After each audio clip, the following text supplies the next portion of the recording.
The first coda of Reconstructing A is A by O.G. Rose. To look ahead, as will be elaborated on, our ontology is one of A/A isn't A is A/A isn't A without B, or A/B for short, versus A is A, or A/A for short. A/B entails an orientation that never achieves full completion, and, if genuine, doesn't attempt, like A is A, to achieve completeness through self-deception or false wholes with a H. Lacks and wholes are very similar, and both create ambiguities, for they exist between the present and the absent, like Schrödinger's cat. Because we are A/B, we must face ambiguities and decide if, in our minds, they are lacks or wholes. More often than not, when we decide ambiguities are wholes, we are falling into a temptation to idealize and project, a temptation which can help us avoid lacks, strangely and problematically. Since we choose how we experience lacks, we can choose to use them like wholes to deny A/B by projecting over our AB ontology something more like AA, which means that instead of accepting something tense and difficult about our very being and ontology, we can run from ourselves. Lacks won't stop us from using them like wholes, and since our relationship to lacks, nothing, wholes is ambiguous, and all of those were slashed through because we have to decide which is which, we have the luxury to choose how we see and experience them, suggesting we have freedom, which we'll likely use poorly. And moving forward, I may say A/B or just AB for short. A/B entities, like ourselves, must learn to live with and manage essential tension, and we must learn not to use ambiguity to plausibly deny the existence of lacks in favor of self-serving wholes. If we fail to learn this, as we'll discuss in the papers on Freud, deeply indebted to Coda I, our mental health will likely suffer. Since AB is our ontology, we are capable of creating ambiguities, and because wholes make life easier in helping us avoid holistic reality, which is existentially challenging, as will be expanded on in The Age of Hysteria by O.G. Rose, the temptation will be for us to make wholes, with a W, with an H, versus accept lacks. We naturally prefer the self-serving versus the self-humbling, which suggests the majority will likely live according to wholes instead of lacks. They integrate holistically into themselves. Paradoxically, those who deny their own essential incompleteness, AB versus AA-ness, will be those who likely live surrounded by wholes, while those who accept essential incompleteness and integrate lack into their being holistically, since without B is an essential part of ourselves, are those who will better resist the temptation of wholes. To deny relative nothingness spreads it as wholes. To accept relative nothingness contains it through integration as lacks. Wherever reality isn't all there, without B per se, there is uncertainty about what is there. And though I think Thomas Jockin is correct that a nothing that is there must be a lack, we will still decide if we feel that way. If we want, we can decide there is nothing there, a whole or a lack. Considering this, we often experience ambiguity, a kind of Schrödinger's cat, which is both alive and dead, unless we open the box, per se, by making a decision.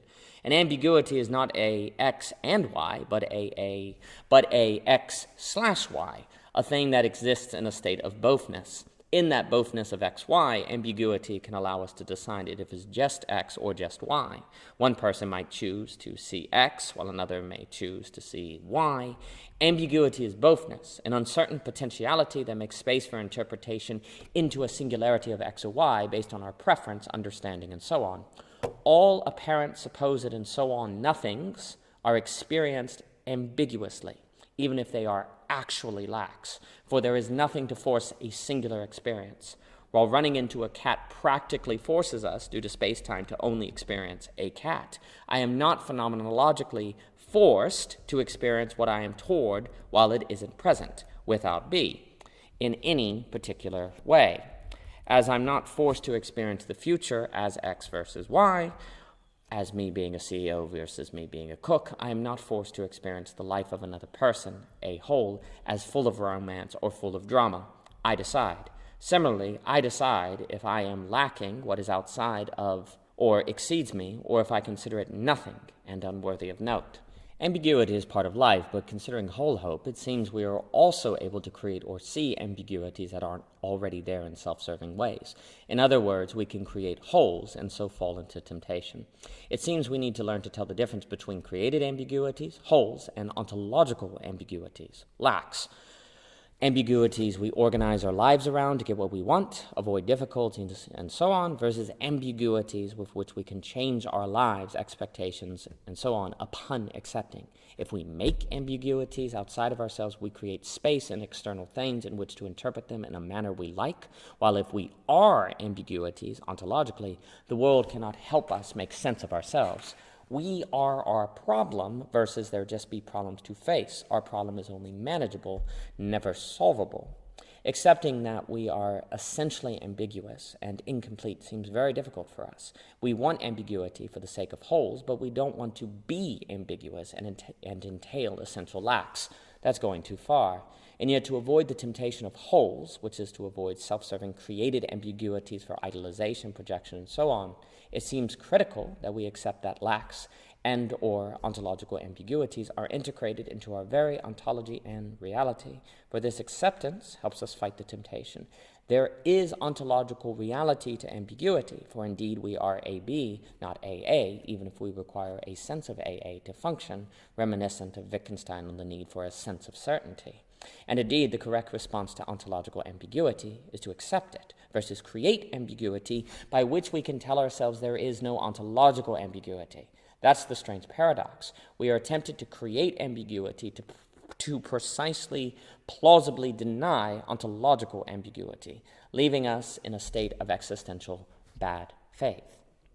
Arguably, in practice at least, we must singularize ambiguity, for otherwise we couldn't function, reminiscent of Wittgenstein's point on the need for a sense of confidence. Space-time and our very brains won't let us experience something as x/y. We must experience either x or y. Unfortunately, forced to singularize, it is more likely we'll singularize in favor of wholes versus lacks. Lacks demand radical changes of us, while wholes help us project, idealize, and feed our egos. Humans get to decide what falls under the category of ambiguous and how that ambiguity is singularized.